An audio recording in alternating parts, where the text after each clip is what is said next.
세계가 발칵 뒤집혔습니다. 일본이 이지스 구축함 5척을 독도로 파견하며 한국을 정면 도발한 겁니다. 한국은 법적으로도 기술적으로도 일본을 이길 수 없습니다. 일본 외무성 관료들은 비웃었고 CNN과 NHK는 한국의 침묵을 두고 역사상 가장 무능한 대응이라고 보도했죠. 하지만 48시간 뒤 은퇴한 해상자위대 제독의 폭로 영상이 공개됐고 전 세계는 큰 충격에 빠졌습니다. 일본은 거짓말을 해왔습니다. 독도 감시의 68%를 한국 시스템에 의존하고 있습니다. 도대체 무슨 일이 벌어진 걸까요? 대한민국의 반격에 30년 거짓말의 대가를 치른 일본. 지금 시작합니다. 한국이 왜 침묵하죠? 법적 자신감이 없는 겁니까? CNN 앵커의 날카로운 질문이 백악관 상황실 대형 화면을 채웠습니다. 2025년 11월 11일 오전 8시, 일본 총리의 독도 도발 발언 이후 12시간이 지났지만 서울에서는 아무 반응이 없었어요. 저는 에릭 하트만입니다. 미국 국가안보위원회 동아시아 태평양 담당 선임 국장으로 35년째 이 지역을 지켜보고 있죠. 그런데 이번 침묵은 뭔가 달랐습니다. 상황실 벽면 스크린에는 독도 인근 해역이 실시간으로 표시되고 있었어요. 빨간 점 5개가 천천히 북상하고 있었습니다. 일본 해상자위대 이지스 구축함들이었죠. 7,000톤에서 8,000톤급, 모두 최신 이지스 시스템을 갖춘 전투함들이었습니다. 에릭 대통령께서 브리핑을 원하십니다. 마르코 루비오 국무장관의 전화였어요. 목소리에 긴장감이 묻어났습니다. 저는 태블릿에서 일본 외무성이 어제 보낸 자료를 다시 열었습니다. 300페이지 분량의 독도 영유권 주장 문서였죠. 17세기 고문서부터 샌프란시스코 조약까지 체계적으로 정리되어 있었습니다. 옆 모니터에서는 NHK가 다카이치 사나에 총리의 국회 연설을 재방송하고 있었어요. 다케시마는 역사적으로나 국제법상으로나 명백한 일본 고유의 영토입니다. 우리는 더 이상 양보하지 않을 것입니다. 연설이 끝나자마자 방위성은 구축함 파견을 발표했습니다. 그런데 서울은 조용했어요. 통상적인 항해 성명도, 전투기 출격도, 외교부 대변인 브리핑도 없었습니다. 이재명 대통령은 청와대에 국가안보실 회의를 소집했다는 소식만 들렸을 뿐 공개 발언은 전혀 없었죠. 한국이 뭘 준비하는 걸까요? 제 옆에 앉은 동료가 중얼거렸습니다. 저도 같은 생각이었어요. 지난 70년 동안 독도 문제가 나올 때마다 한국은 즉각 반응했습니다. 감정적이고 격렬했죠. 그게 워싱턴이 아는 한국이었어요. 전화가 또 울렸습니다. 인도태평양 사령부였어요. 일본 함정들이 독도 12해리 경계선에 접근 중입니다. 6시간 내 진입 예상됩니다. 저는 서랍에서 할아버지 사진을 꺼냈습니다. 벤자민 하트만 중령. 한국전쟁 당시 독도 인근에서 순찰하다 실종된 미해군 장교였죠. 1951년 6월 27일 새벽 4시 27분, 그의 마지막 교신 기록이 남아 있었습니다. BBC가 긴급 속보를 내보냈어요. 한국 정부, 독도 도발 24시간째 공식 입장 없어. 이어서 전문가 패널이 등장했습니다. 런던의 한 교수가 말했죠. 한국이 국제법적 근거가 약하다는 것을 스스로 인정하는 셈입니다. 그때 국무부 법률 자문팀에서 메모가 왔습니다. 일본 제출 자료 검토 결과 법적 논리는 상당히 체계적입니다. 한국 측 반박 자료가 필요합니다. 백악관 안보회의가 2시간 뒤로 잡혔어요. 트럼프 대통령이 직접 주재한다는 소식이었습니다. 회의 자료를 준비하면서 저는 계속 의문이 들었어요. 왜 한국은 침묵할까? 정말 자신이 없는 걸까? 상황실 스크린에 새로운 정보가 올라왔습니다. 일본이 각국 대사관에 독도 자료를 일제히 발송했다는 내용이었어요. 영문판, 불어판, 중국어판까지 준비했다고 했죠. 철저한 외교전 준비였습니다. 그런데 이상한 점이 있었어요. 주한미군 정보 보고서에는 한국 해군이 평소와 다름없이 작전 중이라고 나와 있었습니다. 동해함대도, 독도 경비대도 특별한 움직임이 없었죠. 긴장도 하지 않는 것 같았어요. 에릭, 회의 시작입니다. 보좌관이 불렀습니다. 저는 자료를 들고 회의실로 향했어요. 복도를 걸으면서 일본 자료 80여 건의 원문 인용이 머릿속을 스쳤습니다. 지도, 조약, 보고서까지 모두 포함된 방대한 자료였죠. 회의실 문을 열자 무거운 공기가 느껴졌습니다. 대통령을 비롯해 국무장관, 국방장관, 재무장관, NSC 고위직 등 10명이 넘는 인원이 모여 있었어요. 벽면 화면에는 독도 실시간 영상이 띄워져 있었습니다. 일본이 먼저 움직였습니다. 국방장관이 말을 시작했어요. 한국의 대응이 없으면 우리도 입장을 정해야 합니다. 누군가가 말했습니다. 70년 동맹 일본과 최근 관계를 개선한 한국. 우리는 어느 쪽을 선택해야 합니까? 저는 일본 자료 요약본을 펼쳤습니다. 그러면서도 머릿속에는 한국의 침묵이 계속 맴돌았어요. 주한 대사관의 추가 보고가 들어왔습니다. 청와대 국가안보실이 국가위기관리센터 회의를 소집했으나 대변인실에는 즉각 논평 자제 지침이 내려갔습니다. 회의가 진행되는 동안 새로운 소식이 들어왔어요. 중국과 러시아가 상황을 주시한다는 성명을 냈고 유럽연합도 우려를 표명했습니다. 독도가 단순한 한일 문제가 아니라 동북아 전체의 문제로 번지고 있었죠. 한국은 감정적으로 대응하고 일본은 문서로 싸웁니다. 한 참모가 말했습니다. 다른 참모가 덧붙였어요. 이번 사태가 제대로 처리되지 않으면 동북아 핵심 파트너를 일본으로 고정해야 할지도 모릅니다. 대통령이 저를 바라봤습니다. 에릭, 당신 생각은 어떻습니까? 저는 잠시 숨을 고르고 말했어요. 한국에 특사를 보내야 합니다. 현장을 직접 확인해야 합니다. 누가 가겠습니까? 제가 가겠습니다. 회의실이 잠시 조용해졌어요. 일본 함정들이 계속 북상하는 화면만 깜빡이고 있었습니다. 좋습니다. 대통령이 결정을 내렸어요. 내일 출발하십시오. 한국이 무엇을 준비하는지, 우리가 어떤 선택을 해야 하는지 알아오십시오. 회의가 끝난 뒤 저는 다시 사무실로 돌아왔습니다. 책상 위에는 할아버지 사진과 일본 자료가 나란히 놓여 있었어요. 할아버지의 작전 보고서를 다시 펼쳤습니다. 독도 주변 순찰 경로가 빨간 선으로 그려져 있었고 한국 해군이 수행한 수색 작전 기록도 함께 있었죠. 전화가 울렸습니다. 서울 대사관이었어요. 한국 정부가 계속 침묵을 유지하고 있습니다. 언론도 이상하게 조용합니다. 하지만 동해 해군기지에서는 정상 작전이 계속되고 있다고 합니다. 저는 창밖을 바라봤습니다. 워싱턴의 밤이 깊어가고 있었어요. 서울은 지금 아침이겠죠. 짐을 싸면서 일본 자료를 다시 검토했습니다. 논리적이고 체계적이었어요. 80여 건의 원문 문서가 인용되어 있었고 각각의 법적 해석도 첨부되어 있었습니다. 반면 한국은 36시간째 아무 말도 하지 않고 있었죠. 출발 전날 밤 마지막 보고서를 작성했습니다. 한국의 침묵은 두 가지 가능성이 있습니다. 하나는 법적 군사적 열세를 인정하는 것. 다른 하나는 우리가 모르는 무언가를 준비하는 것. 현장 확인이 필요합니다. 인천행 비행기표를 확인하고 노트북을 닫았습니다. 모니터에는 여전히 독도 인근 해역이 표시되어 있었어요. 빨간 점들이 계속 북상하고 있었습니다. 6시간 뒤면 12일이 안으로 들어올 예정이었죠. 다음 날 새벽, 공항으로 향하는 차 안에서 국무부 추가 보고를 받았습니다. 일본 정부가 국제해양법 협의체에 긴급 회의 소집을 요청했습니다. 한국은 여전히 공식 반응이 없습니다. 비행기에 오르면서 마지막으로 할아버지 사진을 봤습니다. 74년 전 그가 마지막으로 본 바다를 저도 곧 보게 되겠군요. 한국이 왜 침묵하는지 그 답을 찾아야 했습니다.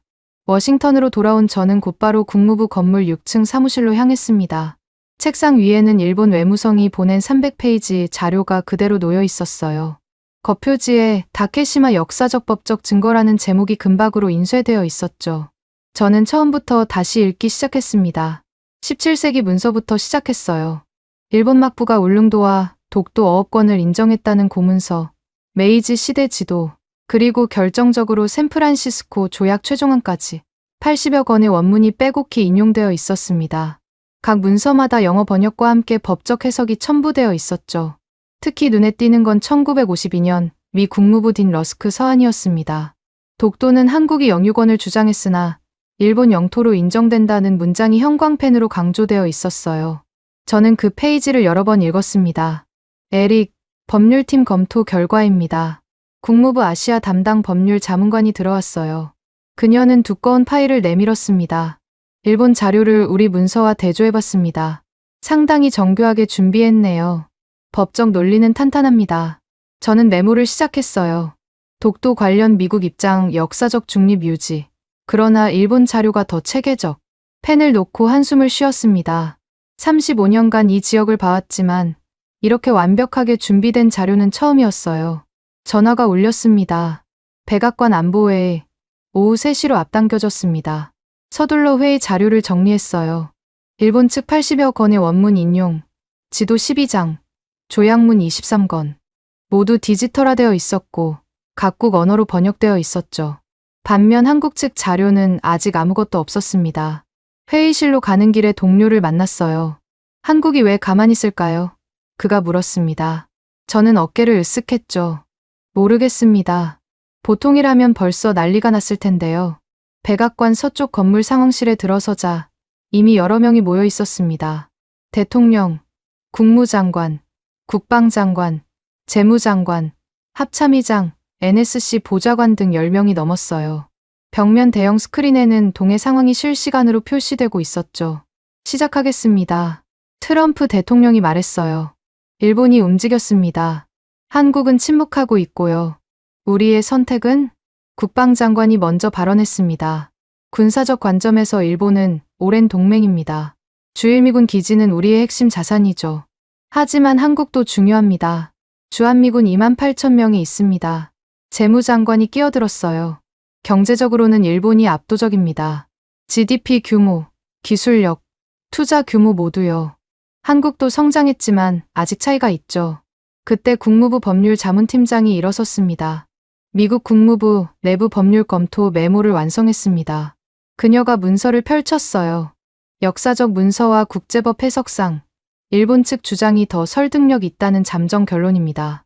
저는 불편함을 느꼈습니다. 무언가 놓친 게 있는 것 같았어요. 한국은 감정적으로 대응하고 일본은 문서로 싸웁니다. 한 참모가 말했습니다. 다른 참모가 덧붙였어요. 이번 사태가 제대로 처리되지 않으면 동북아 핵심 파트너를 일본으로 고정해야 할지도 모릅니다. 저는 손을 들었습니다. 잠시만요. 한국의 침묵이 이상합니다. 뭔가 준비하고 있을 가능성이 있습니다. 무엇을 준비한다는 겁니까? 대통령이 물었어요. 모르겠습니다. 하지만 직접 확인해 봐야 할 것 같습니다. 회의가 계속되는 동안 저는 마음이 복잡했어요. 일본 자료는 완벽했고 한국은 침묵하고 있었습니다. 휴식 시간에 복도로 나왔습니다. 창밖으로 포토맥 강이 보였어요. 사무실로 돌아와 개인 금고를 열었습니다. 낡은 파일 처리 나왔어요. 할아버지의 작전 보고서였죠. 1951년 6월 25일부터 27일까지의 순찰 기록이 담겨 있었습니다. 마지막 페이지를 펼쳤어요. 6월 27일 새벽 4시 27분, 독도 남방 30해리 지점.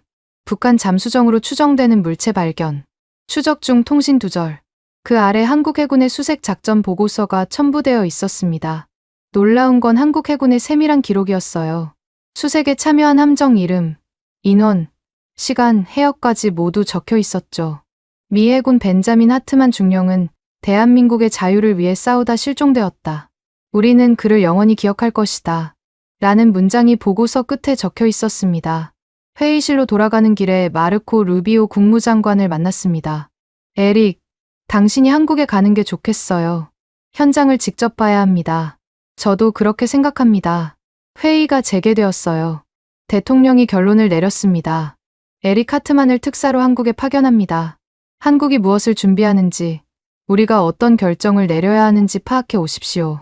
회의가 끝난 뒤 저는 보고서 작성을 시작했습니다. 한국 파견 임무 계획서라는 제목을 적었어요. 목표는 명확했습니다. 한국의 침묵 이유 파악, 독도 관련 한국 측 자료 확보, 향후 미국 전략 수립을 위한 정보 수집. 그런데 계속 마음에 걸리는 게 있었어요. 일본 자료를 다시 넘기기 시작했습니다. 밤 10시가 넘었습니다. 커피를 마시며 계속 읽었어요. 그러다 이상한 점을 발견했습니다. 1870년대 일본 정부 문서가 거의 없었어요. 메이지 초기, 일본이 근대 국가를 건설하던 시기에 자료가 빠져 있었죠. 특히 1877년, 그 해의 문서만 완전히 비어 있었습니다. 앞뒤 연도는 자세한데 왜 그 해만 빠졌을까요? 저는 노트에 1877년 공백이라고 적었어요. 전화가 울렸습니다. 인천공항행 비행기가 예약되었다는 연락이었어요. 내일 오후 출발이었죠. 짐을 싸기 시작했습니다. 일본 자료 사본, 할아버지 파일, 녹음기, 카메라, 그리고 빈 노트 한 권. 집으로 돌아가는 차 안에서 아내에게 전화했어요. 며칠 한국에 다녀와야 해.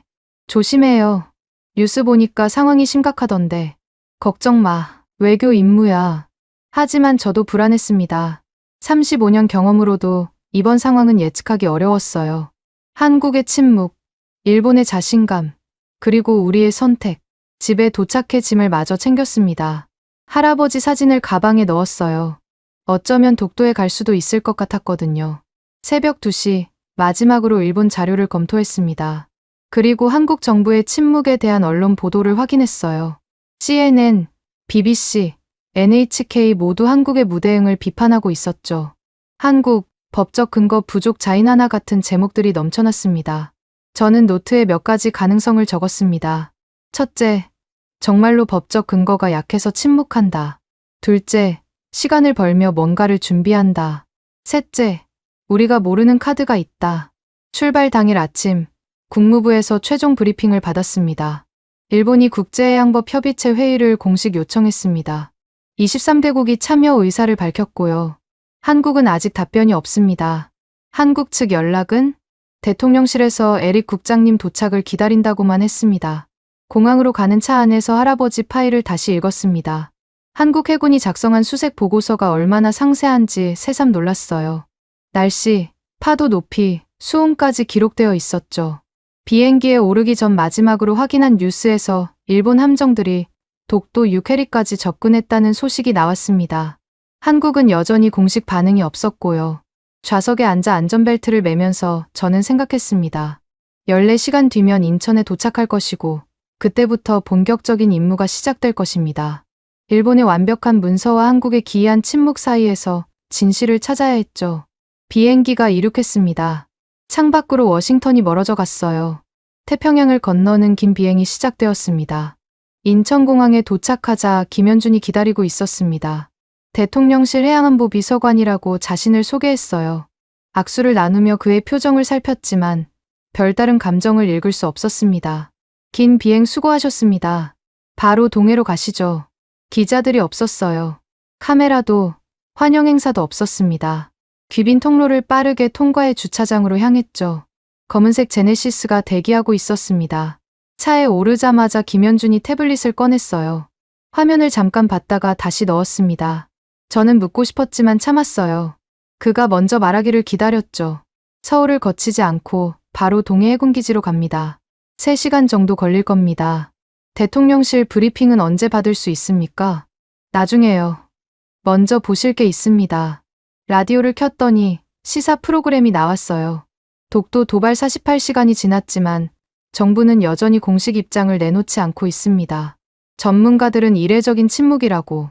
김현준이 채널을 돌렸습니다. 음악이 나왔어요. 조용한 클래식이었죠. 그는 아무 설명도 하지 않았습니다. 고속도로에 진입하자 속도를 높였어요. 창밖으로 서울 외곽의 아파트들이 스쳐 지나갔습니다. 평화로운 일요일 오후처럼 보였어요. 독도에서 위기가 진행 중이라고는 믿기 어려운 풍경이었죠. 휴대폰이 울렸습니다. 워싱턴이었어요. 상황은 어떻습니까? 아직 파악 중입니다. 일본 함정이 독도 4해리까지 접근했습니다. 한국 정부 반응은 여전히 없습니다. 전화를 끊고 김현준을 봤어요. 그는 정면만 응시하고 있었습니다. 왜 아무 대응도 하지 않는 겁니까? 조금만 더 보시면 됩니다. 그게 전부였어요. 더 이상 묻기 어려운 분위기였죠. 차 안의 침묵이 무거웠습니다. 밖으로는 한국의 평범한 일상이 펼쳐지고 있었지만 제 머릿속은 복잡했어요. 휴게소에 잠깐 들렀습니다. 화장실에 가는 길에 TV가 보였어요. NHK였습니다. 일본 전문가가 나와 있었죠. 한국이 48시간 동안 침묵하는 건 사실상 백기투항입니다. 법적으로나 군사적으로나 대응할 수단이 없다는 뜻이죠. 옆에 있던 한국인들이 TV를 보고 있었지만 특별한 반응은 없었어요. 분노도, 걱정도 보이지 않았습니다. 이상했어요. 보통 한국인들은 독도 문제에 민감한데 말이죠. 한 중년 남성이 동료에게 말했습니다. 기다려봐야지 뭐. 그뿐이었어요. 차로 돌아오니 김현준이 통화 중이었습니다. 통합센터 준비 완료했습니까? 좋습니다. 도착 예정 시간은 오후 4시입니다. 전화를 끊고 저를 봤어요. 해군 준비가 끝났다고 합니다. 무슨 준비입니까? 직접 보시게 될 겁니다. 다시 침묵이 이어졌어요. 라디오에서는 계속 한국 정부의 무대응을 비판하는 논평이 나왔습니다. 전직 외교관이 나와서 말했죠. 지금이라도 국제사법재판소 회부를 검토해야 합니다. 이대로는 일본에게 빌미만 주는 겁니다. 김현준이 또 채널을 돌렸어요. 이번엔 뉴스였습니다. 미국 싱크탱크 보고서가 공개됐습니다. 이번 사건으로 한국의 동맹 가치가 시험대에 올랐다는 내용입니다. 저는 그 보고서를 알고 있었어요. 출발 전에 초안을 봤거든요. 누가 언론에 흘렸는지 짐작이 갔습니다. 아마 일본 로비가 작동한 것 같았어요. 김 비서관님, 정말 아무 준비도 없는 겁니까? 그가 처음으로 미소를 지었습니다. 아주 작은 미소였지만 분명했어요. 에릭 국장님은 35년간 동아시아를 봐오셨다고 들었습니다. 그동안 한국이 독도 문제에 어떻게 대응했는지 기억하실 겁니다. 네, 항상 즉각적이고 강력했죠. 그럼 이번은 왜 다를까요? 질문에 질문으로 답하는 방식이었어요. 저는 잠시 생각했습니다. 두 가지 가능성이 있죠. 대응할 수 없거나 다른 방법을 준비했거나 어느 쪽이라고 생각하십니까? 아직 모르겠습니다. 그가 고개를 끄덕였어요. 더 이상 말하지 않았습니다.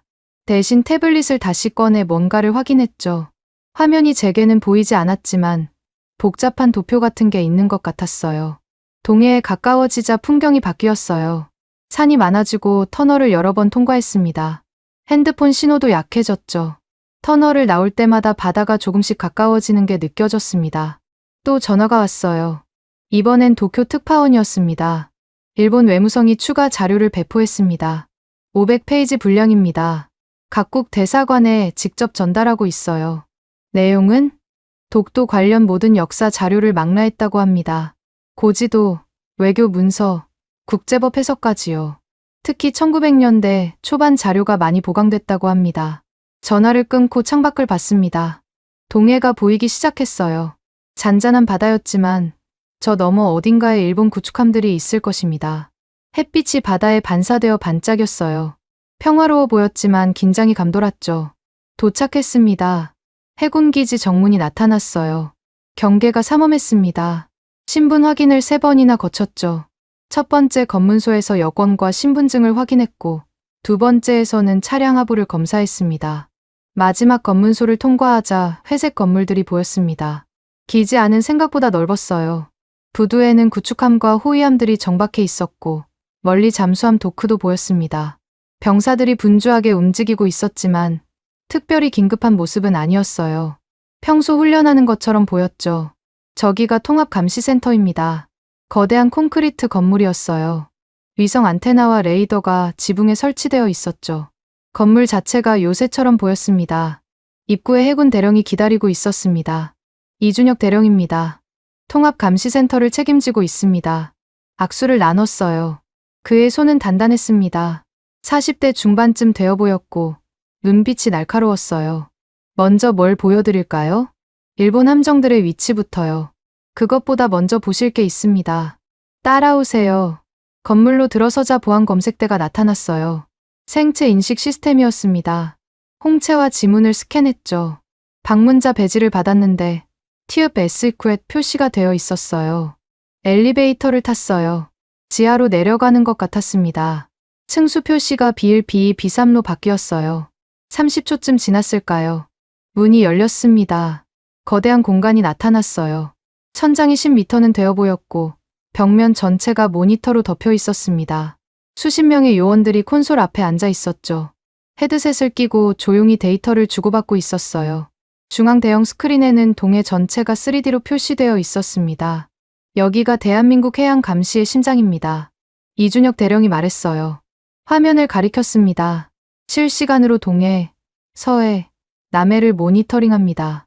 함정, 항공기, 심지어 잠수함까지요. 수심 300m 아래 움직임도 포착할 수 있죠. 빨간 점 5개가 독도 근처에 표시되어 있었어요. 일본 구축함들이었죠. 하지만 그것만이 아니었습니다. 파란 점, 노란 점, 초록 점들이 바다 곳곳에 있었어요. 이게 다 뭡니까? 파란 건 우리 해군, 노란 건 중국, 초록은 러시아, 하얀 건 상선입니다. 총 138개 표적을 실시간 추적 중이죠.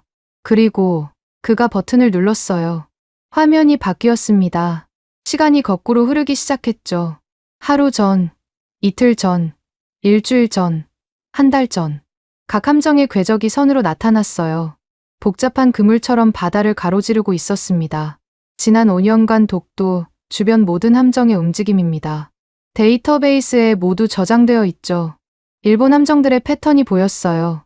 정기적으로 접근했다가 물러나기를 반복했습니다. 그런데 이상한 점이 있었어요. 그들의 움직임이 너무 예측 가능했습니다. 마치 누군가에게 보고하듯이 일정한 경로를 따랐죠. 일본이 이 데이터를 알고 있습니까? 그들도 자체 감시 체계가 있다고 주장합니다. 이준혁이 의미심장하게 웃었어요. 옆 콘솔로 걸어가며 말했습니다. 하지만 실상은 다릅니다. 지금부터 그걸 보여드리죠. 그가 젊은 장교에게 신호를 보냈어요. 화면이 둘로 나뉘었습니다. 왼쪽은 한국 데이터, 오른쪽은 일본이 공개한 데이터였어요. 비교해 보세요.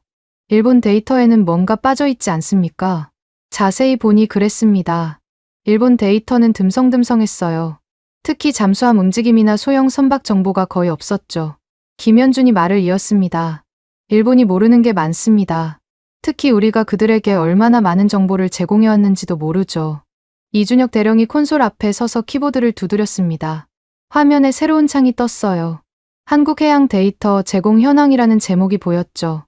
에릭 국장님, 이걸 보시면 충격받으실 겁니다. 그래프가 나타났어요. 2015년부터 2025년까지 10년간의 데이터였습니다. 파란 선은 한국이 수집한 해양 정보량, 빨간 선은 일본과 공유한 정보량이었죠. 두 선이 거의 겹쳐 있었습니다. 우리가 수집한 정보의 90%를 일본과 공유했습니다. 동맹이니까요. 그가 다른 버튼을 눌렀어요. 이번엔 일본의 독자 수집 정보량이 노란 선으로 표시됐습니다. 파란 선의 3분의 1 수준이었어요. 일본이 독도 주변에서 자체 수집한 정보는 이것뿐입니다. 나머지는 우리가 준 거군요. 저는 믿기 어려웠어요. 일본은 해상자위대가 아시아 최강이라고 자부하는데 정보 수집 능력이 이 정도라니. 이준혁이 다른 화면을 열었습니다. 독도를 중심으로 1000km 반경의 해역이 나타났어요. 빨간 원, 파란 원, 노란 원이 겹쳐 있었죠. 빨간 원이 일본 레이더 커버리지, 파란 원이 우리 것, 노란 원이 위성 감시 범위입니다. 일본의 빨간 원에는 구멍이 많았어요. 특히 독도 남쪽과 동쪽에 큰 사각지대가 있었죠. 반면 한국의 파란 원은 빈틈이 없었습니다. 일본은 이 사각지대를 어떻게 메웁니까?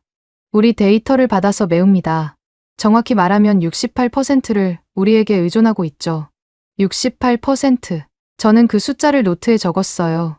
일본이 독도 감시의 3분의 1을 한국에 의존한다는 뜻이었습니다. 김현준이 파일 하나를 꺼냈어요.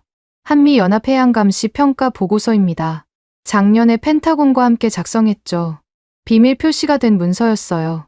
저는 첫 페이지를 읽었습니다. 요약 부분에 이렇게 적혀 있었어요. 한국 해군의 통합해양 감시 체계는 동북아시아 최고 수준이며 실시간 데이터 처리 능력은 미 해군 시스템과 동등하다. 이 보고서를 일본은 봤습니까? 당연히 못 봤죠. 한미 간 비밀 문서니까요. 저는 계속 읽었어요. 일본 해상자위대는 센서 능력은 우수하나 통합 처리 시스템이 부족하여 한국 제공 데이터의 의존도가 높다는 문장이 눈에 띄었습니다. 이준혁이 또 다른 데이터를 보여줬어요. 3일 전, 우리가 일본에 대한 데이터 제공을 중단했습니다. 3일 전이면 독도 도발 직전이죠. 새로운 그래프가 나타났어요. 일본 함정들의 항적 정확도를 나타내는 차트였습니다. 3일 전을 기점으로 오류율이 급증했어요. 데이터 제공을 중단하자 일본 함정들의 위치 파악 오류가 평균 3배 증가했습니다. 특히 잠수함 추적은 거의 불가능해졌죠. 저는 화면을 뚫어지게 봤어요. 빨간 선이 급격히 올라가는 그 지점. 바로 거기서 일본의 허상이 드러나고 있었습니다. 그런데 일본은 왜 모르는 겁니까? 자기들이 우리 데이터를 받는다는 걸? 김현준이 설명했어요. 데이터 공유는 자동화되어 있습니다. 시스템끼리 연결되어 있죠. 일본 현장 요원들도 그게 자국 데이터인지 한국 데이터인지 구분하지 못합니다. 의도적으로 숨긴 겁니까? 아닙니다. 그냥 관심이 없었던 거죠. 자기들이 우수하다고 믿었으니까요. 이준혁이 벽면 대형 화면을 가리켰어요. 독도 주변 실시간 영상이었습니다. 지금 일본 구축함들을 보세요. 정상적이라면 일직선으로 접근해야 하는데 지그재그로 움직입니다. 왜일까요? 자세히 보니 정말 그랬어요. 5척의 구축함이 마치 길을 잃은 것처럼 방향을 자주 바꾸고 있었습니다. 정확한 해류 정보가 없어서입니다. 독도 주변은 해류가 복잡한데 우리는 해저 센서로 실시간 모니터링합니다. 그 정보도 중단했거든요. 저는 깨달았어요. 일본이 큰 소리치며 독도로 향했지만 실제로는 반쪽짜리 정보로 움직이고 있다는 것을. 이준혁이 다른 요원을 불렀어요. 김중휘, 2020년 자료 보여드려. 젊은 장교가 키보드를 두드렸어요. 5년 전 화면이 나타났습니다. 이때 일본이 독자 감시망을 구축했다고 발표했습니다. 기억하십니까? 저도 기억했어요. 일본 언론이 대대적으로 보도했죠. 일본, 독자적 해양 감시 체계 완성이라고. 그런데 실상은 이랬습니다. 데이터 공유량 그래프가 나타났어요. 일본이 독자 체계를 만들었다는 시점 이후 오히려 한국 데이터 요청량이 늘어났습니다. 독자 체계를 만들수록 더 많은 데이터가 필요했던 겁니다. 비교 검증을 위해서요. 결국 의존도는 더 높아졌죠. 저는 할 말을 잃었어요. 워싱턴에서 검토한 일본 자료, 그 완벽해 보이던 논리 뒤에 이런 현실이 숨어 있었다니. 김현준이 조용히 말했어요. 이제 왜 우리가 침묵했는지 아시겠습니까? 데이터를 끊고 기다린 거군요. 정확합니다. 큰 소리치며 온 일본 함대가 우리 도움 없이는 제대로 작전도 못한다는 걸 보여주려고요. 이준혁이 추가 자료를 보여줬어요. 어제 일본 방위성 내부 통신을 감청했습니다. 암호화된 통신을 해독한 내용이었어요. 독도 주변 해상 정보 불명확, 한국 측 데이터 갑작스런 중단, 대체 정보원 확보 시급, 그들도 알기 시작했군요. 하지만 공개적으로 인정할 수 없죠. 자존심이 허락하지 않으니까요. 저는 다시 대형 화면을 봤어요. 일본 구축함들이 여전히 불안정하게 움직이고 있었습니다. 그 옆에는 한국 해군 함정들이 일정한 간격으로 대기하고 있었죠. 마치 미로에서 헤매는 쥐를 지켜보는 고양이처럼. 우리 잠수함은 어디 있습니까? 이준혁이 미소 지었어요. 그건 극비입니다. 하지만 하나만 알려드리죠. 일본 구축함 바로 아래 있습니다. 화면에 파란 점 하나가 깜빡. 일본 함대 바로 밑이었죠. 일본은 모릅니까? 전혀 모릅니다. 우리가 소나 정보를 주지 않으니까요. 이건 일방적인 게임이었어요. 한국은 모든 걸 보고 있고 일본은 장님이 된 것이나 다름없었죠. 이준혁이 문서 하나를 더 꺼냈어요. 이건 2023년 일본 방위백서 내부 검토본입니다. 공개 버전과 다른 내용이 있죠. 비공개 버전에는 이런 문장이 있었어요. 동해 감시 능력 향상을 위해 한국과의 정보 공유 확대가 필수적. 일본 내부에서도 알고 있었군요. 일부는 알았죠. 하지만 정치적으로 인정할 수 없었습니다. 그래서 계속 숨겨온 겁니다. 김현준이 시계를 봤어요. 이제 실물을 보러 가시죠. KDDX와 잠수함 의료, 통합감시센터를 나가기 전 저는 다시 한번 화면을 봤어요. 일본 함정들의 불안정한 움직임, 그 아래 숨어있는 한국 잠수함, 그리고 모든 걸 지켜보는 이 거대한 감시망. 엘리베이터를 타고 올라가면서 김현준이 말했습니다. 에릭 국장님, 이건 시작일 뿐입니다. 내일 보실 것들은 더 놀라우실 겁니다. 밖으로 나오니 해가 기울고 있었어요. 부두에 정박한 회색 군함들이 석양에 물들어 있었죠. 저기가 KDDX입니다. 거대한 구축함이 보였어요. 매끄러운 선체, 각진 상부 구조물, 그리고 함수에 장착된 거대한 레이더. 일본 이지스함 못지않아 보였습니다. 승함하시죠. 현문을 건너 갑판에 올랐어요. 젊은 수병들이 경례를 했습니다. 함교로 올라가는 계단을 오르면서 생각했어요. 워싱턴의 동료들이 이 사실을 알면 얼마나 놀랄까. 일본의 해상자위대가 사실은 한국 데이터에 의존하는 반쪽짜리 전력이었다는 걸. 함교입니다. 문이 열리자 첨단 장비로 가득한 공간이 나타났어요. 대형 스크린 여러 개가 벽에 걸려 있었고 수십 개의 콘솔이 빛나고 있었죠. 함장이 다가왔습니다. KDDX 함장 대령 박성우입니다. 우리 배의 능력을 직접 보여드리겠습니다. 그가 신호를 보내자 스크린에 독도 주변 해역이 나타났어요. 그런데 통합감시센터보다 더 선명했습니다. 이건 우리 함의 A사 레이더가 직접 수집한 정보입니다. 700km 밖까지 탐지 가능하죠. 일본 함정들이 선명하게 보였어요. 심지어 함정 종류와 속도까지 자동으로 표시됐습니다. 일본 함정들이 우리를 탐지할 수 있습니까? 물론입니다. 하지만 우리가 뭘 보고 있는지는 모르죠. 함장이 다른 화면을 가리켰어요. 이건 우리의 전자전 능력입니다. 복잡한 전파 스펙트럼이 나타났어요. 일본 함정들의 레이더 신호, 통신 신호가 모두 분석되어 있었습니다. 그들의 모든 전자 신호를 읽을 수 있다는 겁니까? 읽을 뿐만 아니라 교란도 가능합니다. 하지만 아직 하지 않고 있죠. 저는 점점 더 충격에 빠졌어요. 한국 해군이 이 정도 능력을 갖추고 있었다니. 함장이 전투정보실로 안내했습니다. KDDX의 심장부였죠. 스크린에는 독도 주변 3차원 전투 상황이 실시간으로 표시되고 있었어요. 시뮬레이션을 보여드리겠습니다. 박성호 함장이 작전 장교에게 신호를 보냈어요. 화면에 가상의 적 표적들이 나타나기 시작했습니다. 항공기 6대, 대함 미사일 8발, 잠수함 2척이 동시에 접근하는 상황이었죠. 시스템이 작동했어요. 자동으로 위협 순위가 매겨지고 대응 무기가 할당됐습니다. 전체 과정이 20초도 걸리지 않았어요. 화면에서 가상 표적들이 하나씩 제거됐습니다. 동시 교전 능력이 100개 표적입니다. 우리 수직 발사대는 128셀이고 각 미사일이 다른 목표를 공격할 수 있죠. 저는 미국 버크급 구축함을 떠올렸어요. 96셀이었죠. KDDX가 더 많았습니다. 실제 전투 경험은? 작년 림팩 훈련에서 미 해군과 합동 작전을 했습니다. 평가 결과가 있죠. 함장이 태블릿을 건넸어요. 국제군사 전문지 연간 평가서였습니다. KDDX에 대한 부분을 읽었어요.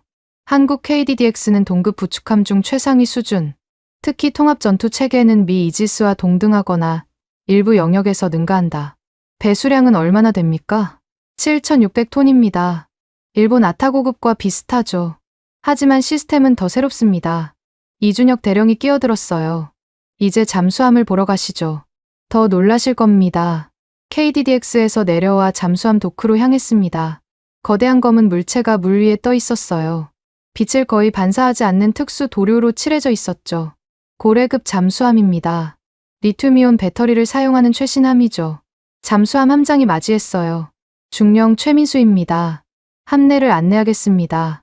좁은 해치를 통해 내부로 들어갔어요. 생각보다 넓었습니다. 통로를 따라 걸으며 각 구획을 둘러봤죠. 손화실입니다. 어두운 공간에 스크린들이 빛나고 있었어요. 요원들이 헤드폰을 끼고 집중하고 있었습니다. 한 스크린에는 음파 패턴이 물결처럼 흘러가고 있었죠. 지금 뭘 듣고 있습니까? 일본 구축함 스크루 소음입니다. 오해리 밖에 있는데도 선명하게 들립니다. 헤드폰을 건네받아 들어봤어요. 규칙적인 엔진 소리와 프로펠러가 물을 가르는 소리가 들렸습니다. 각 함정마다 고유한 소음이 있습니다. 우리는 일본 해상자위대 모든 함정의 음문을 데이터베이스화했죠. 최민수 함장이 다른 구획으로 안내했어요.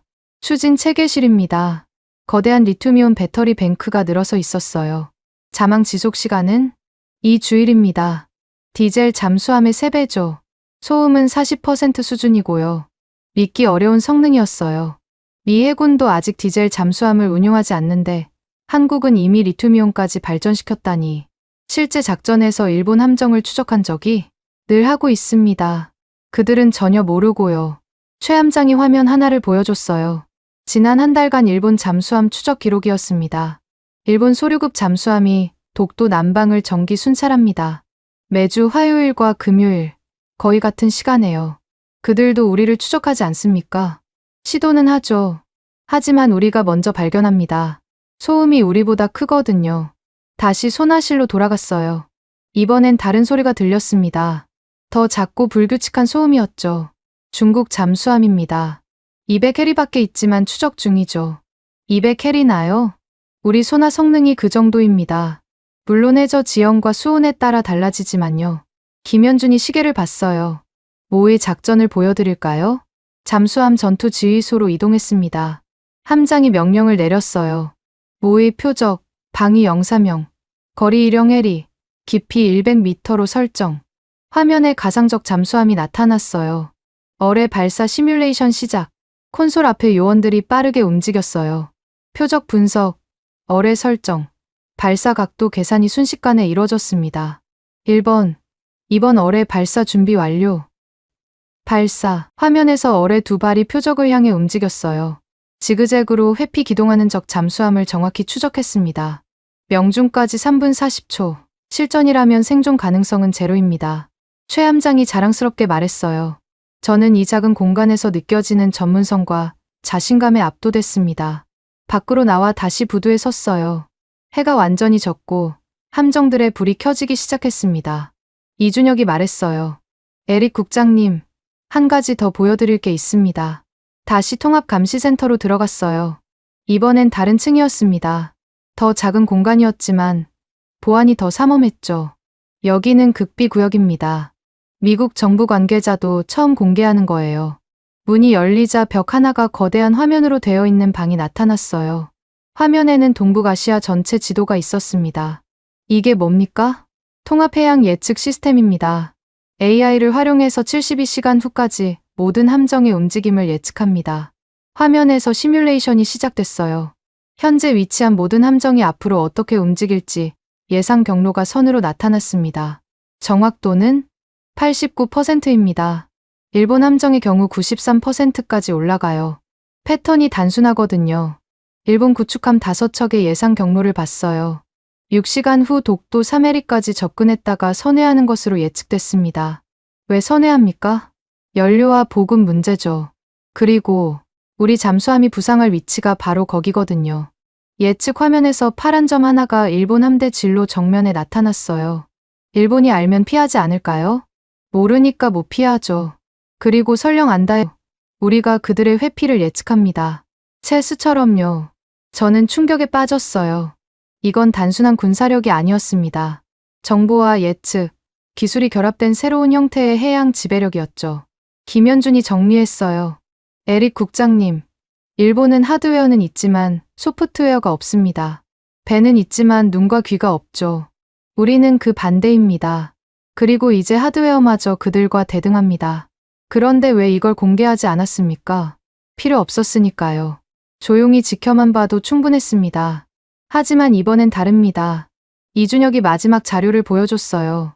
내일 일본 함대가 독도 이해리까지 접근할 예정입니다. 우리 잠수함 3척이 동시에 부상합니다. 일본 함대를 삼각형으로 포위한 상태로요. 저는 그 장면을 상상했어요. 자신만만하게 접근한 일본 함대가 갑자기 나타난 한국 잠수함들에 포위되는 순간 그들의 충격은 얼마나 클까요? 군사적 충돌 위험은 없습니다. 그들이 먼저 발포할 리 없죠. 전 세계가 지켜보고 있으니까요. 밤이 깊었어요. 수소로 가는 차 안에서 저는 오늘 본 것들을 정리했습니다. KDDX의 128셀 수직 발사대, 고래급 잠수함의 2주일 자막 능력, 통합 예측 시스템의 89% 정확도, 그리고 가장 충격적인 사실, 일본 해상자위대가 한국 해군의 데이터에 68% 의존한다는 것. 워싱턴에 이 사실을 어떻게 보고해야 할까요? 아무도 믿지 않을 것 같았어요. 일본이 동북아 해양 강국이라는 수십 년의 믿음이 한순간에 무너지는 이야기니까요. 호텔에 도착했어요. 김현준이 말했습니다. 내일은 대통령실에서 전체 전략을 설명합니다. 오늘 본 것은 빙산의 일각이에요. 방에 들어와 침대에 앉았어요. 창밖으로 동해가 어둠 속에 잠겨 있었습니다. 저 바다 아래 한국 잠수함들이 조용히 움직이고 있겠죠. 일본 함대는 그것도 모른 채 노트북을 켜고 보고서를 쓰기 시작했어요. 제목을 뭐라고 해야 할까요? 잠시 고민하다가 적었습니다. 동북아 해양 패권의 진실. 그런데 쓰다가 멈췄어요. 이 보고서를 보낸다면 워싱턴의 정책이 완전히 바뀔 겁니다. 70년 동맹 일본에 대한 신뢰가 무너지고 한국의 위상이 급상승하겠죠. 전화가 울렸습니다. 워싱턴이었어요. 에릭, 상황이 어떻습니까? 복잡합니다. 내일 자세히 보고하겠습니다. 일본 함대가 계속 접근 중입니다. 한국은 여전히 침묵하고요. 알고 있습니다. 전화를 끊고 다시 창밖을 봤어요. 폭풍 전야의 고요함이었습니다. 내일이면 모든 게 드러날 것입니다. 일본의 허상과 한국의 실체가. 다음 날 아침 서울로 향했습니다. 청와대 대통령실 회의가 잡혀 있었어요. 차창 밖으로 동해안 도로가 펼쳐졌습니다. 바다는 잔잔했지만 저 너머에서는 일본 함대가 계속 접근하고 있었죠. 김현준이 태블릿을 확인하며 말했어요. 일본 함대, 현재 독도 2.5해리. 2시간 후면 이해리 진입합니다. 한국 정부는 계속 침묵입니까? 하지만 곧 움직일 겁니다. 대통령님이 직접 설명하실 거예요. 서울에 들어서자 분위기가 달랐어요. 언론사 건물마다 속보를 준비하는 것 같았고 거리의 사람들도 뭔가를 기다리는 듯했죠. 하지만 여전히 공식 발표는 없었습니다. 청와대 정문을 통과했어요. 경비가 평소보다 삼엄했습니다. 본관으로 향하는 길에 여러 명의 비서관들이 분주히 오가고 있었죠. 대통령님이 기다리고 계십니다. 작은 회의실로 안내됐어요. 이재명 대통령이 창가에 서 있었습니다. 옆에는 젊은 여성이 서류를 정리하고 있었죠. 에릭 국장님, 어서 오세요. 정다은 국제법 자문관입니다. 정다은이 고개를 숙였어요. 30대 후반쯤 되어 보였고 날카로운 눈빛이 인상적이었습니다. 대통령이 자리에 앉으며 말했어요. 어제 해군 전력을 보셨죠? 인상이 어떠셨습니까? 솔직히 충격적이었습니다. 특히 일본의 데이터 의존도는 그건 시작일 뿐입니다. 이재명 대통령이 정다은을 봤어요. 설명해 주세요. 정다은이 일어섰습니다. 벽면 스크린에 프레젠테이션이 나타났어요. 독도 대응 3단계 전략이라는 제목이 보였죠. 에릭 국장님, 우리는 지난 3년간 이 순간을 준비했습니다. 3년이요? 정확히는 2022년 일본이 독도 도발을 시작했을 때부터입니다. 언젠가 결정적 순간이 올 것을 알았죠. 화면이 바뀌었어요. 세 개의 원이 겹쳐진 도표였습니다. 기록전, 데이터전, 동맹 재편. 첫 번째, 기록전입니다. 정다은이 가죽 가방에서 서류 뭉치를 꺼냈어요. 오래된 문서들이었습니다. 127개 문서 세트입니다. 삼국사기부터 시작해서 세종실록 지리지, 안용복 진술서, 대한제국 칙령 제41호 연합국 문서까지. 그녀가 문서 하나를 펼쳤어요. 한문으로 빽빽이 적혀 있었죠. 이건 뭡니까? 1877년 일본 태정관 지령입니다. 울릉도와 독도는 일본과 관계없는 땅이라고 명시되어 있죠. 저는 놀랐어요. 일본 정부 문서에 그런 내용이? 최고 의사결정 기구의 공식 문서입니다. 그런데 일본은 이걸 숨겨왔죠. 우리는 원본을 확보했습니다. 정다은이 계속 설명했어요. 일본이 국제해양법 협의체에 화려한 PPT를 준비했다는 정보를 입수했습니다. 3D 애니메이션, 디지털 지도, 멀티미디어 자료. 그래서 우리는 정반대로 갑니다. PPT 없이 실물 문서만 제시할 겁니다. 종이 냄새나는 원본들을요. 그녀가 문서를 시대순으로 배열했어요. 6세기부터 21세기까지 독도가 한국 땅이었다는 증거들이었죠. 검증 가능한 원본대 화려한 연출. 어느 쪽이 더 신뢰를 받을까요? 대통령이 끼어들었어요. 국제학계는 이미 우리 편입니다. 27명의 국제법 학자가 우리 문서를 사전 검증했죠. 정다은이 두 번째 원을 가리켰어요. 데이터전은 어제 보신 대로입니다. 일본이 우리 데이터에 의존한다는 사실을 적절한 시점에 공개할 겁니다. 언제요? 일본이 먼저 인정하게 만들 겁니다. 화면에 새로운 차트가 나타났어요. 일본 내부 동향 분석이었습니다. NHK 내부에 우리와 교감하는 기자가 있습니다. 전 해상자위대 제독 사토 미노루도 양심선언을 준비 중이고요. 일본인들이 자국 정부를 배신한다고요? 김현준이 설명했어요. 배신이 아닙니다. 진실을 말하는 거죠. 그들도 알고 있었어요. 독도가 한국 땅이라는 걸. 단지 정치적으로 인정할 수 없었을 뿐. 정다은이 문서 하나를 더 꺼냈어요. 일본 외무성 내부 보고서입니다. 1990년대 작성된 비공개 문서죠. 제목이 보였어요. 다케시마 문제의 법적 검토. 결론 부분을 읽었습니다. 역사적, 법적으로 한국의 주장이 더 타당하다. 일본 정부가 이런 결론을 내리고도 숨겼다는 겁니까? 28년간 숨겼습니다. 그리고 그 과정에 참여한 관료가 있죠. 오사와 신니치, 현 외무성 동부가 심의관입니다. 화면에 오사와의 사진이 나타났어요. 50대 후반의 신사적인 외모였습니다. 그가 모든 문서 수정 이력을 갖고 있습니다. 언제, 누가, 어떤 문장을 삭제했는지 28년간의 조작 과정이 다 기록되어 있죠. 저는 할 말을 잃었어요. 일본이 조직적으로 진실을 은폐해왔다니. 이재명 대통령이 말했습니다. 에릭 국장님, 우리는 이 사실을 3년 전에 알았습니다. 하지만 기다렸죠. 적절한 순간을요. 왜 지금입니까? 일본이 먼저 도발했기 때문입니다. 그들이 판을 열었으니 우리가 끝낼 차례죠. 정다은이 세 번째 원을 가리켰어요. 동맹 재편입니다. 새로운 도표가 나타났어요. 미국, 중국, 러시아, EU의 입장 분석이었죠. 미국은 동맹을 중시합니다. 하지만 더 중요한 건 신뢰죠. 누가 진실을 말하는가, 누가 거짓말을 하는가. 그래서 우리가 데이터를 공개하는 겁니까? 단순 공개가 아닙니다. 투명하고 검증 가능하게 공개하는 거죠. 반면 일본은 숨기고 조작했다는 게 드러날 겁니다. 김현준이 덧붙였어요. 미국이 어떤 선택을 할지는 뻔합니다. 거짓말하는 동맹보다는 진실을 말하는 동맹을 택하겠죠. 대통령이 일어섰어요.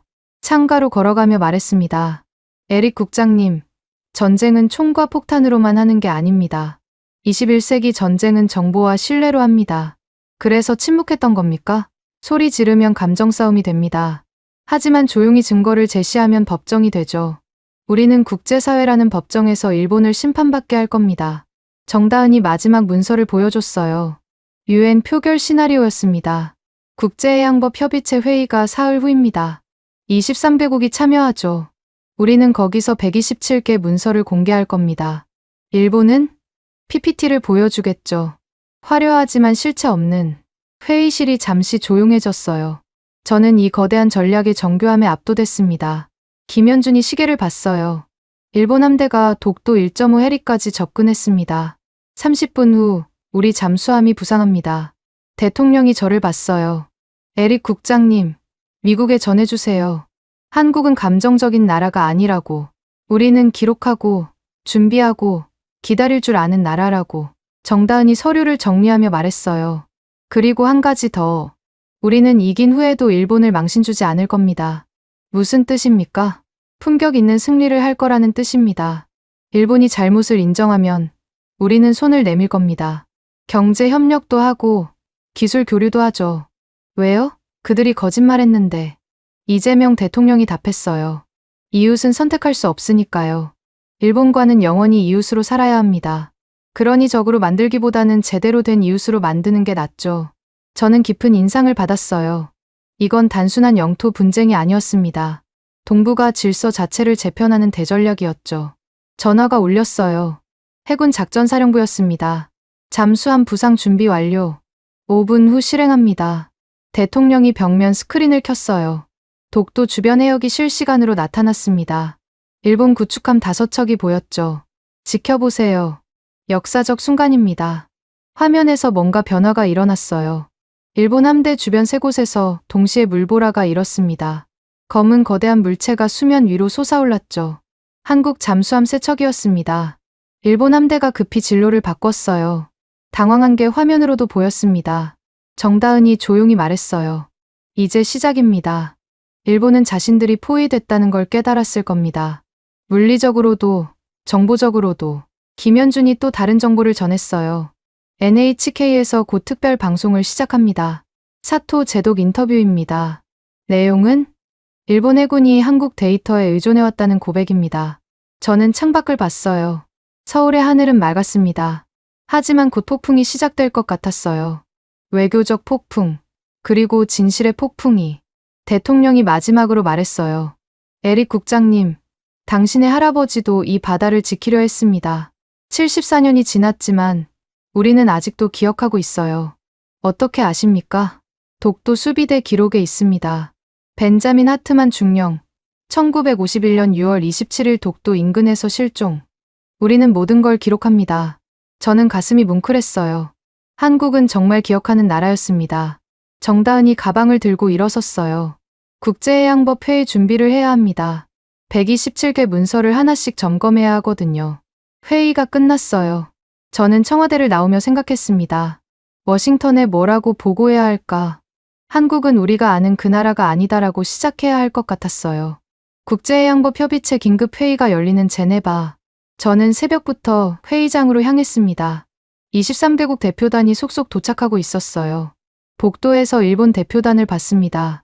모테기 도시미스 외무상이 자신만만한 표정으로 걸어갔죠. 그의 수행원들은 대형 화면과 프로젝터 장비를 옮기고 있었습니다. 에릭 국장님, 정다은이 다가왔어요. 검은 정장에 가죽 서류 가방 2개를 들고 있었습니다. 무거워 보였지만 그녀의 표정은 담담했죠. 준비됐습니까? 127개 문서, 모두 원본입니다. 회의장에 들어섰어요. 원형 테이블이 놓여 있고 각국 대표석에 명패가 있었죠. 정면 대형 스크린에는 긴급회의, 동해해양 분쟁이라는 문구가 떠 있었습니다. 동시통역 부스에는 통역사들이 이미 자리를 잡고 있었어요. 오전 9시 정각, 회의가 시작됐어요. 의장이 말했습니다. 일본이 먼저 발표하겠습니다. 30분 시간을 드립니다.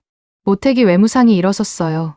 조명이 어두워지고 스크린에 화려한 타이틀이 나타났습니다. 다케시마, 역사적 진실이라는 제목 아래 일장기가 펄럭이는 영상이 나왔죠. 3D 애니메이션이 시작됐어요. 독도가 입체적으로 회전하며 나타났고 시간이 거슬러 올라가는 연출이 이어졌죠. 17세기 일본 어부들이 독도에서 고기 잡는 장면, 메이지 시대 지도, 샌프란시스코 조약 체결 장면까지 배경음악까지 깔려 있었습니다. 역사적으로나 국제법적으로나 다케시마는 일본 고유의 영토입니다. 모태기가 리모컨을 들고 슬라이드를 넘겼어요. 문서 이미지, 지도, 사진이 현란하게 지나갔습니다. 특수 효과로 문서가 확대되고 중요 부분이 형광색으로 강조되었죠. 17세기부터 일본 어민들이 이 섬을 이용했다는 기록이 명확합니다. 그가 고문서 이미지를 띄웠어요. 하지만 화면에서 보기엔 너무 작아서 글씨가 읽히지 않았습니다. 그저 오래된 종이처럼 보일 뿐이었죠. 몇몇 대표들이 고개를 끄덕였어요. 특히 아프리카 대표들은 화려한 영상에 감탄하는 표정이었습니다. 한 대표는 휴대폰으로 화면을 찍기도 했어요. 결론적으로 한국의 불법 점거는 즉각 중단되어야 합니다. 마지막 슬라이드에는 독도 위에 일장기가 꽂히는 애니메이션이 나왔어요. 30분이 정확히 끝났습니다. 박수가 나왔어요. 꽤 많은 박수였죠. 모태기가 만족스럽게 고개를 숙이고 자리에 앉았습니다. 다음은 한국입니다. 정다은이 일어섰어요. 그런데 프로젝터를 켜지 않았습니다. 대신 무거운 가죽 가방을 테이블 위에 올렸죠. 쿵 하는 소리가 회의장에 울렸습니다. 존경하는 각국 대표님들, 저희는 PPT를 준비하지 않았습니다. 술렁거림이 일었어요. 일본 대표단이 서로 눈짓을 주고받았죠. 누군가는 비웃는 표정이었습니다. 정다은이 첫 번째 문서를 꺼냈어요. 오래된 책이었습니다. 표지가 누렇게 변색되어 있었죠. 삼국사기입니다. 서기 512년 신라가 우산국을 정복했다는 기록이 있죠.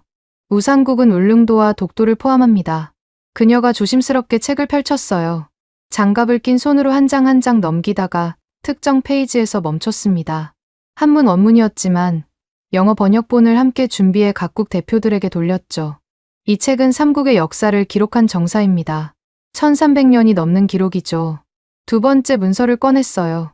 세종실록 지리지 1454년. 우산도와 울릉도는 강원도 울진현에 속한다고 명시되어 있습니다. 책을 펼쳐 해당 부분을 손가락으로 가리켰어요. 붓글씨로 정성스럽게 쓰인 문장이 선명했습니다. 세 번째, 네 번째, 다섯 번째. 정다은은 마치 보물을 다루듯 조심스럽게 문서를 하나씩 꺼냈어요. 안용복 진술서, 대한제국 칙령 제41호, 일본 고문서들.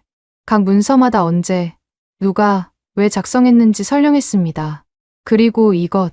그녀가 특별히 조심스럽게 문서 하나를 꺼냈어요. 붉은 천으로 쌓여 있었죠. 천을 풀자 낡은 일본 문서가 나타났습니다. 1877년 일본 태정관 지령입니다. 회의장이 순식간에 조용해졌어요. 정다은이 문서를 높이 들었습니다. 일본 대표단 쪽으로 몸을 돌렸죠. 일본 최고 의사결정 기구가 울릉도, 웨일도는 일본과 관계없는 조선의 땅이라고 명시했습니다. 웨일도, 즉 독도를 조선 영토로 인정한 것이죠. 모태기의 얼굴이 굳었어요. 급히 수행원들과 뭔가를 확인하기 시작했습니다. 서류를 뒤적이는 소리가 회의장에 울렸죠. 한 수행원이 태블릿을 들고 무언가를 검색하는 게 보였습니다. 정다은이 계속했어요. 일본 발표에서 이 문서가 왜 빠졌을까요? 자국에 불리한 증거는 의도적으로 제외한 것 아닙니까? 영국 대표가 손을 들었어요. 그 문서의 진위를 어떻게 확인합니까? 국제학자단이 이미 검증했습니다. 정다은이 또 다른 서류처를 꺼냈어요. 국제해양법 및 국제법 학자 27인 공동 검증 보고서였습니다. 두꺼운 보고서를 펼쳐 서명 페이지를 보여줬어요. 각국 전문가들의 이름과 소속, 서명이 빼곡했죠.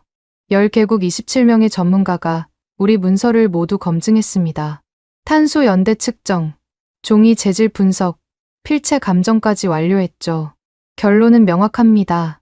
모든 문서가 진본이며 독도가 역사적으로나 법적으로 한국 영토임을 뒷받침합니다. 휴식 시간이 선언됐어요. 복도로 나가자 각국 대표들이 삼삼오오 모여 수군거렸습니다. 일본은 쇼를 했고 한국은 증거를 제시했네. 독일 대표가 동료에게 말했어요. 태정관 지령이 결정적이야. 일본 정부가 스스로 인정한 문서잖아. 프랑스 대표가 끼어들었습니다. PPT는 화려했지만 실체가 없었어. 반면 한국 문서는 만질 수 있는 진짜야. 그때 김현준이 급히 다가왔습니다.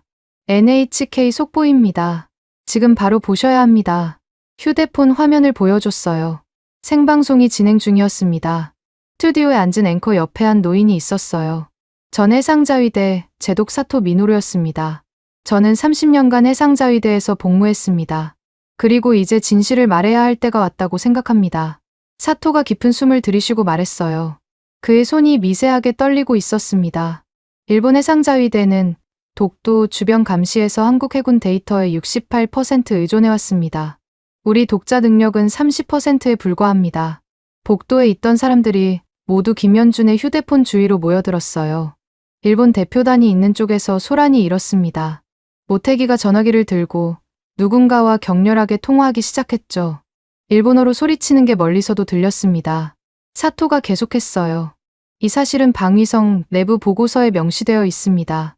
하지만 정치적 이유로 공개하지 않았죠. 저도 현역 시절엔 침묵했습니다. 하지만 더 이상은 안 됩니다. 그가 서류를 꺼냈어요. 2023년 방위백서 내부 검토본입니다. 여기 보시면 동해 해역 감시 능력 향상을 위해 한국과의 정보 공유 확대 필수라고 적혀 있습니다. 화면이 바뀌었어요. 도쿄 외무성 청사 앞이었습니다. 기자들이 수백 명 모여 있었고 건물 입구에 마이크가 수십 대 설치되어 있었죠.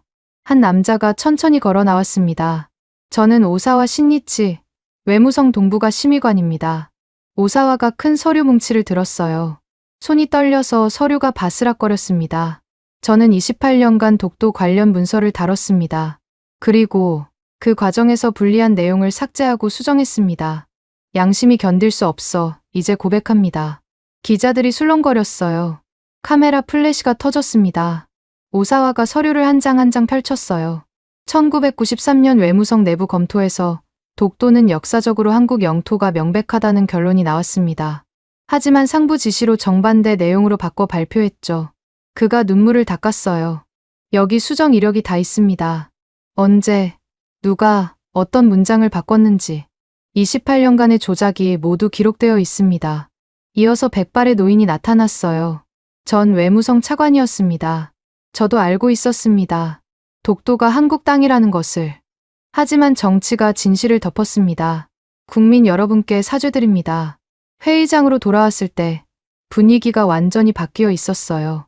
일본 대표단 자리에는 모태기와 두세 명만 남아 있었죠. 나머지는 계속 전화 통화를 하러 나가 있었습니다. 회의가 재개됐어요. 질의응답 시간이었습니다. 프랑스 대표가 일본 측에 물었어요. 태정관 지령을 왜 언급하지 않았습니까? 모태기가 마이크를 잡았지만 말이 나오지 않는 것 같았어요. 그것은 해석의 차이가, 해석이요. 일본과 관계없는 땅이라는 문장이 어떻게 다르게 해석됩니까? 이번엔 브라질 대표가 질문했습니다. 방금 NHK 보도를 봤습니다. 한국 데이터에 68% 의존한다는 게 사실입니까? 그건 협력의 일환으로 모태기의 목소리가 점점 작아졌어요. 이마에 땀이 맺혔습니다. 인도 대표가 손을 들었어요.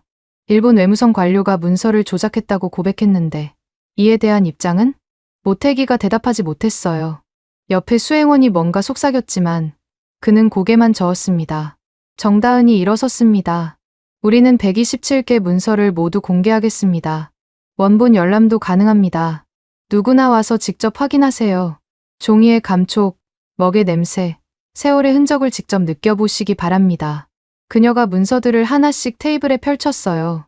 오래된 종이들이 회의장 조명 아래서 누런 빛을 발했습니다. 반면 일본의 화려한 PPT는 이미 꺼져 있었고 스크린은 텅 비어 있었죠. 제네바에서 돌아온 다음 날 도쿄발 속보가 전 세계를 뒤흔들었습니다. 다카이치 사나에 총리가 긴급 기자회견을 열었어요. 화면에 나타난 그녀의 얼굴은 하루 사이에 10년은 늙은 것 같았습니다. 국민 여러분께 사죄드립니다. 정부는 진실을 숨겼고 국민을 속였습니다. 모든 책임을 지고 내각 총사퇴를 발표합니다. 짧은 발표였어요. 질문도 받지 않고 퇴장했죠. 카메라 플래시만 터질 뿐 기자들도 말을 잃은 듯 했습니다. 도쿄 시내는 이미 대혼란이었어요. 국회의 사당 앞에 수만 명이 모였습니다. 30년간 속았다. 진실을 원한다. 정부는 책임져라 같은 플래카드가 넘쳐났죠. 니케이 지수가 장중 20% 폭락했어요. 거래가 2번이나 중단됐습니다. 엔화 가치도 하루 만에 12% 떨어졌죠. 일본 경제가 뿌리부터 흔들리고 있었습니다. 저는 워싱턴으로 돌아와 백악관 상황실에 앉아 있었어요. 트럼프 대통령이 직접 회의를 주재했습니다. 에릭, 당신이 본 것을 다시 설명해 주시오. 저는 동해에서 본 것들을 차분히 설명했어요. 한국의 해양 감시 능력, 일본의 데이터 의존도, 그리고 127개 문서의 위력을. 일본이 그렇게 한국에 의존하고 있었다니. 국무장관이 고개를 저었어요. 70년 동맹이 우리를 속인 겁니까? 속였다기보다는 스스로도 인정하고 싶지 않았던 것 같습니다. 대통령이 결정을 내렸어요. 기자회견을 열겠소. 미국의 입장을 분명히 해야겠소. 2시간 뒤 백악관 브리핑룸이 기자들로 가득 찼습니다. 트럼프 대통령이 연단에 섰어요. 미국은 동맹을 소중히 여깁니다. 하지만 더 중요한 것은 신뢰입니다. 진실을 말하는 동맹과 함께하는 것이 미국의 원칙입니다. 기자들이 술렁거렸어요. 대통령이 계속했습니다. 따라서 미국 정부는 독도가 한국 영토임을 공식 인정합니다. 또한 동북아시아 전략의 중심축을 한국과의 협력 강화로 재편할 것입니다. 일본 특파원이 손을 들었어요. 일본과의 관계는 어떻게 되는 겁니까? 일본도 여전히 우리의 동맹입니다. 하지만 신뢰를 회복하는 데는 시간이 필요할 것입니다. 일주일 뒤 일본에서 조기 총선이 실시됐어요. 자민당이 참패했고 새로운 연립 정부가 구성됐습니다. 새 총리로 선출된 이시바 시게루가 취임 첫날 놀라운 발표를 했어요. 저는 내일 서울을 방문하겠습니다. 한국 국민께 직접 사과하고 새로운 관계를 시작하고 싶습니다. 다음 날 김포공항에 일본 총리 전용기가 도착했어요. 이시바 총리가 비행기에서 내리자마자 깊은 인사를 했습니다. 공항에서 청와대까지 가는 길, 한국 시민들은 조용히 지켜봤어요. 야유도, 환영도 없었습니다. 그저 침묵이었죠. 청와대 기자회견장.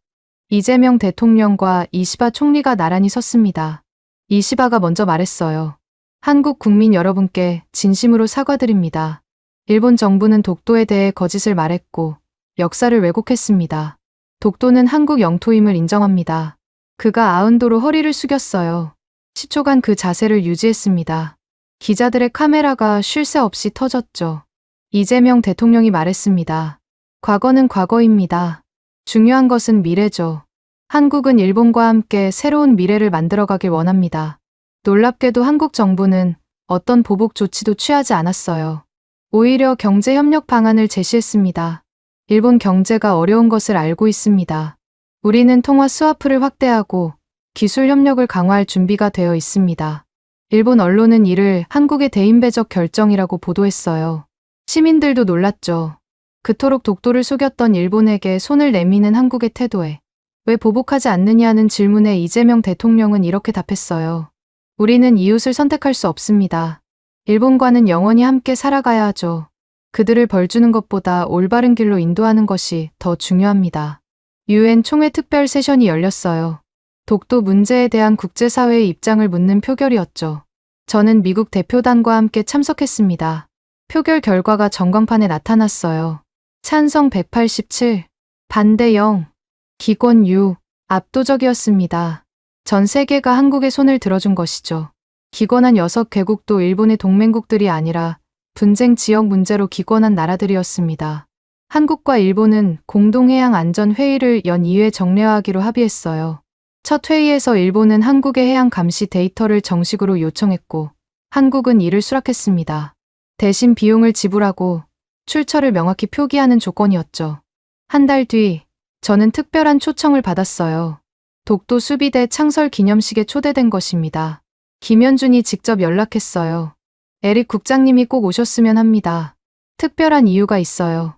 헬기를 타고 독도에 도착했어요. 처음 보는 독도는 작지만 아름다운 섬이었습니다. 동도와 서도가 마주보고 있었고 태극기가 바람에 펄럭이고 있었죠. 기념식이 시작됐어요. 한국 해병대와 해군이 도열해 있었습니다. 이재명 대통령도 참석했어요. 오늘 우리는 독도를 지킨 모든 이들을 기억하기 위해 모였습니다. 새로운 기념비가 공개됐어요. 인내와 진실과 품격의 승리, 우리는 은혜를 잊지 않는다라는 문구가 새겨져 있었습니다. 그 아래에는 이름들이 빼곡히 적혀 있었어요. 독도를 지키다 순직한 경찰들, 어민들, 그리고 벤자민 하트만 미해군 중령. 제 할아버지 이름이 있었어요. 김현준이 다가왔습니다. 1951년 6월 27일, 독도 인근에서 대한민국을 돕다가 실종되신 분입니다. 우리는 기억하고 있었어요. 저는 말을 잊지 못했어요. 눈시울이 뜨거워졌습니다. 한국 해군은 매년 그날이 되면 이곳에서 추모식을 열었습니다. 비록 시신은 찾지 못했지만 그분의 희생은 우리 기록에 영원히 남아 있습니다. 기념비 앞에 서서 묵념했어요. 74년 전 이 바다에서 사라진 할아버지. 그리고 그를 기억하는 나라. 바람이 불었어요. 차가운 동해 바람이었지만 이상하게 따뜻하게 느껴졌습니다. 할아버지, 이 바다는 이제 평화롭습니다. 속으로 그렇게 말했어요. 기념식이 끝나고 서울로 돌아오는 헬기 안에서 창밖을 봤습니다. 독도가 점점 멀어졌어요. 작은 점이 되어 수평선에 사라질 때까지 바라봤습니다. 이 사건을 통해 저는 깨달았어요. 진정한 힘은 무기나 돈이 아니라 진실과 품격이 나온다는 것을. 한국은 그것을 보여줬습니다. 워싱턴에 돌아와 최종 보고서를 작성했어요. 제목은 동북아 해양 질서의 재편이었지만 속마음으로는 다른 제목을 붙이고 싶었습니다. 기억과 품격의 나라, 대한민국. 대한민국이 잘하고 있다고 생각하신다면, 한국 최고, 대한민국이 아직 멀었다고 생각하신다면, 한국 힘내라. 여러분의 생각을 댓글로 남겨주세요. 지금까지 감동을 더하다였습니다.